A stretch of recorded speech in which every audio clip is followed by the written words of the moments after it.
siang anak-anak. Selamat siang anak-anak baru, teman-teman baru saya. Selamat siang, selamat bergabung di SMK YPBK Pare. Pada siang hari ini, Bu Lucy akan membawakan materi tentang penyalahgunaan narkoba. Kita tahu semua bahwa narkoba di Indonesia tambah hari tambah marak. Nah, apa fungsinya kita mengetahui penyalahgunaan narkoba agar kita semua tidak terjerumus kepada penyalahgunaan narkoba? Oke, bisa saya mulai materinya? Iya, mari kita mulai materi penyalahgunaan narkoba. Ya, ada dua pengertian, yaitu pengertian secara umum dan pengertian khusus tentang narkoba. Pengertian narkoba secara umum. Narkotika berasal dari bahasa Yunani, yaitu narkon, yang berarti membuat lumpuh atau mati rasa. Menurut Undang-Undang Dasar RI nomor 22/1997 ditetapkan sebagai zat atau obat berasal dari tanaman atau bukan tanaman, baik buatan atau semi buatan, yang menyebabkan penurunan atau perubahan kesadaran, mengurangi sampai menimbulkan nyeri dan dapat menimbulkan ketergantungan atau kecanduan. Sedangkan pengertian secara khusus adalah narkoba itu merupakan singkatan dari narkotika, psikotropika, zat adiktif lainnya, dan obat-obat berbahaya. Narkotika adalah zat atau obat yang berasal dari tanaman atau bukan, baik sintesis maupun semi-sintesis, yang dapat menyebabkan penurunan atau perubahan kesadaran dan ketergantungan. Sedangkan psikotropika adalah zat atau obat alamiah yang menyebabkan perubahan khas pada aktivitas mental dan perilaku. Zat adiktif lainnya dan obat-obatan berbahaya adalah bahan lain. Dan obat bukan narkotika atau psikotropika yang penggunaannya dapat menimbulkan ketergantungan. Itu pengertian secara khusus dan pengertian secara umum. Sekarang kita masuk pada jenis-jenis narkoba. Mengapa kalian harus mengetahui jenis-jenis narkoba? Agar jika suatu saat kalian menemukan zat-zat ini di luaran sana, kalian akan tahu bahwa oh ini namanya ini, dan kalian tidak sampai mengkonsumsinya. Oke, kita mulai jenis-jenis narkoba. Yang pertama adalah heroin. Merupakan narkoba yang sangat cepat menimbulkan ketergantungan, berupa serbuk putih dengan rasa pahit.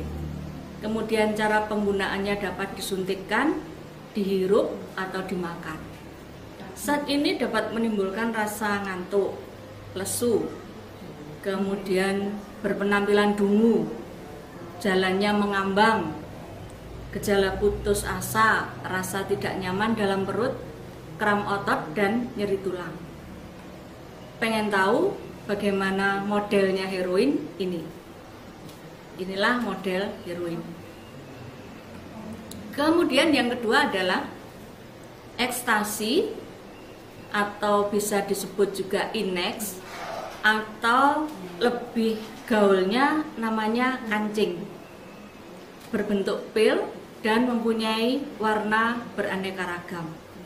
Yang paling mahal dalam hal ini adalah yang berwarna merah muda, disebut pink lady. Kalian pasti tahu melalui internet dan YouTube. Kemudian yang ketiga, sabu-sabu. Sabu-sabu di sini adalah sabu-sabu narkotika loh ya, bukan sabu-sabu saya makan bubur. Sabu-sabu itu berbentuk kristal, tidak berbau, mudah larut dalam air dan alkohol. Cara penggunaannya dihisap dengan bantuan alat atau dibong. Alatnya itu namanya bong. Akibat yang ditimbulkan diantaranya denyut nadi yang keras dan meningkat. Kemudian tekanan darah juga meningkat. kelainan jantung, kekurangan cairan atau dehidrasi, sehingga menimbulkan pingsan, panas, kejang, dan perasaan tidak berdaya jika zat aditif ini dihentikan. Nah, itu semua gambar-gambar yang di situ itu adalah bentuk dari sabu-sabu. Yang selanjutnya, ini gambar sabu-sabu ya. Yang selanjutnya adalah kokain. Kokain itu berbentuk serbuk dipakai dengan cara dihisap. Zat ini banyak menimbulkan sumbatan pada hidung. Karena menggunakannya melalui hidung, maka paru-parulah yang sangat berisiko jika menggunakan ini. Dapat menyumbat pernafasan kita dan menimbulkan kefatalan, yaitu kematian, karena kita tidak bisa bernafas. Oke. Kemudian yang lain adalah ganja. Ganja adalah daun yang mempunyai ciri runcing, bergigi, dan selalu berjari-jari ganjil. Biasanya dikeringkan dan dicampur dengan tembakau dan dihisap seperti halnya merokok. Ini gambar daripada ganja, daun ganja ya. Yang lain adalah obat penenang.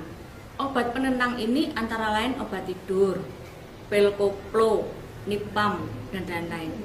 Bentuknya berupa tablet, digunakan dengan cara ditelan.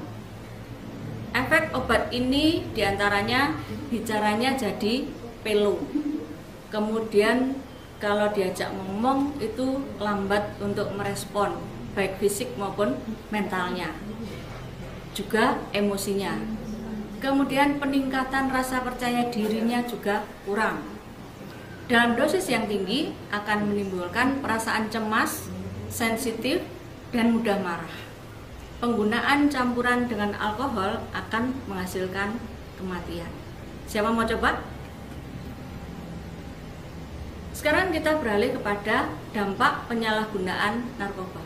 Penyalahgunaan narkoba adalah pemakaian zat yang bukan untuk tujuan pengobatan atau zat yang digunakan tanpa mengikuti aturan atau pengawasan dokter, sehingga seringkali menyebabkan ketagihan dan ketergantungan dan kerusakan baik secara fisik maupun mental emosional.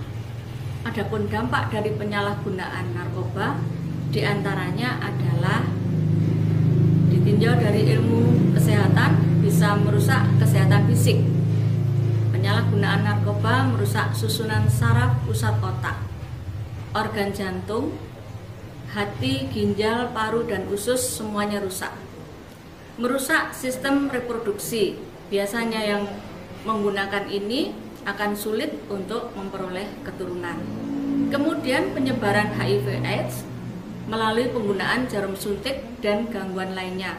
Karena jarum suntik ini bergantian, maka akan mudah sekali penularan HIV/AIDS. Bahkan bisa berakhir pada kematian.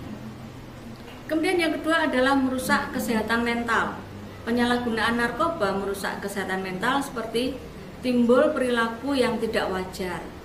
Contohnya, mudah tersinggung, mudah marah, selalu curiga, kemudian tega main pukul, berbicara kasar, sampai dengan suka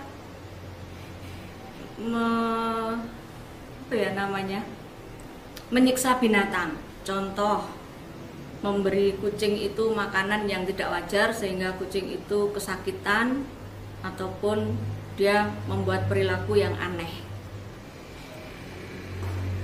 Kemudian dampak psikologis dan sosial, yaitu emosinya tidak terkendali, kecenderungan berbohong. Nah, hati-hati ya, kalau ada teman-teman yang suka berbohong, kemungkinan mereka sudah terkena narkoba. Yang lain adalah tidak memiliki tanggung jawab. Contoh, tidak suka mengerjakan tugas-tugas yang dari guru. Hati-hati yo. Hubungan dengan keluarga, lingkungan, dan masyarakat lain bisa terganggu. Tidak peduli dengan nilai dan norma yang ada. Artinya, mereka akan selalu melanggar norma-norma yang ada di masyarakat. Cenderung melakukan tindak pidana kekerasan, pencurian, dan mengganggu ketertiban umum.